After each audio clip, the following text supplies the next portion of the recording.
नमस्कार सबाई केमन आछो। आशा करी सबाई खूब भालो आछो। आमराओ खूब भालो आछि। तो आरेकटी नतून दिनेर शुरू हये गेल। तो सकाले उठे आमी घरे किछु काज करछिलाम, बाइरे एसे देखी बाबान आमादेर ग्रिल बेয়ে बेয়ে ओपरे उठছে, মানে ওই পাশ দিয়ে গাড়ি যাচ্ছে। তবে নতুন ব্যাপারটা হচ্ছে বেশ বেয়ে বেয়ে অনেকটা ওপরে উঠতে পারছে, সেটাই একটু ক্যাপচার করে রেখেছি আর কি। কারণ সবাইকে দেখাতে তো হবে, এমনি মুখে বললে তো নর্মালি কেউ বিশ্বাস করতে চাইবে না, স্বাভাবিক ব্যাপার। সে কারণে ভিডিও করে তোমাদের সাথেও শেয়ার করলাম, বাড়ির লোককেও এরপরে দেখাবো এক এক করে। ওই যে দেখেছো। যাই হোক, মনিদি এসেছিল। মনিদি মানে ইনি আমাদের বিস্কিট দেয়। তো কিছু বিস্কিট আমি রেখে দিয়েছিলাম, বেশ ভালো লাগলো, গরম গরম ছিল, মানে সবে কারখানা থেকে বানিয়ে এনেছে। তাই ক্রিম রোল আরও কী কী সব রেখেছি পরে তোমাদের দেখাচ্ছি। এই তো ক্রিম রোল, কেকের প্যাকেট, প্যাটিস, তারপরে হচ্ছে এই ছোটো ছোটো পাউরুটির মতন যেগুলো তেলে ভাজা, আর বন। অলরেডি বাবান একখানা কেকের প্যাকেট চুরি করে নিচে বসে আছে।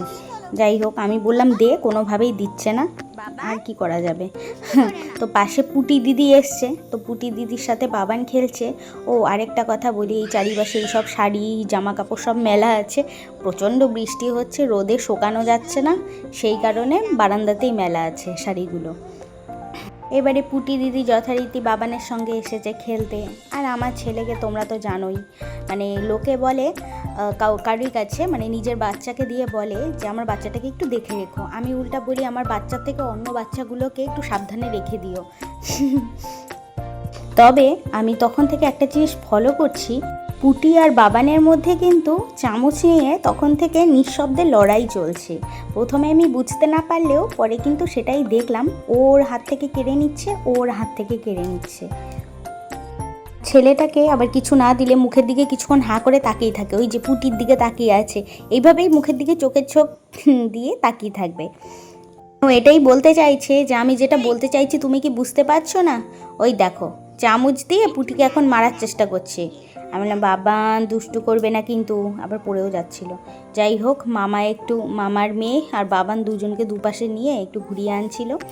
তো এইদিকে আমার মা আবার কাঁঠাল ভাঙতে বসে গেছে, আরেকটা পাকা কাঁঠাল রেডি ছিল, তাই বললাম ঠিক আছে চলো ভেঙেই দাও।